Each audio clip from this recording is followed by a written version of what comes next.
couple years after we got married, 2013, started trying to get pregnant. And we tried for a year, 18 months or so. Everything we did up to that just kind of led us slowly towards doing IVF. And we said, you know, whatever happens, we know that it's in the Lord's hands. And so we moved forward and did a round of IVF. When it came time to transfer the embryos, my doctor called early and said, we need to do an early transfer.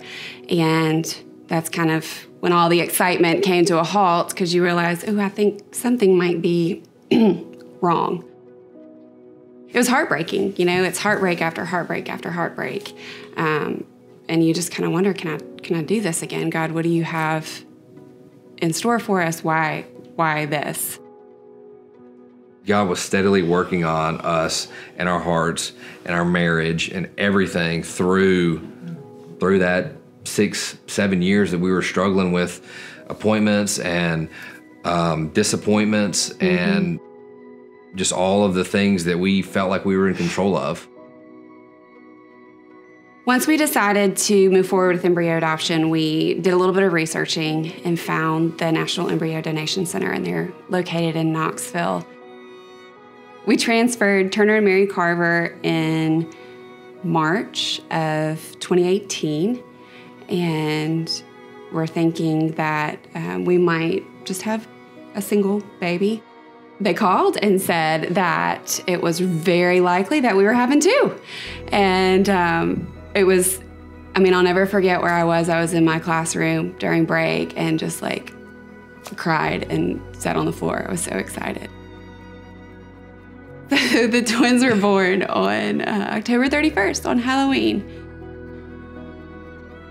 Coming home with the kids, there's no feeling that you're less than with an adopted kid when they wake up and you have to change their diapers and all those good things. You know, that was a fear, that was a concern of mine, is these aren't my biological kids. How am I gonna feel? Am I gonna feel like they're my kids? Am I gonna feel like a dad?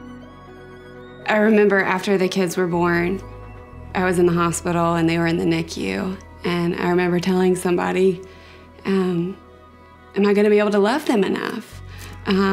Because I'm not their biological mother. And still having that fear, that first day of being a mother. And as soon as you jump into all the motherly duties, all those things just fall to the side and you realize, I'm their mother. We celebrate Change for a Day every year. That's been a lot of fun. And that's been just, you know, a way to remember how God's been faithful and how he's broken into our story and shown up. They're just two little reminders of God's faithfulness to us.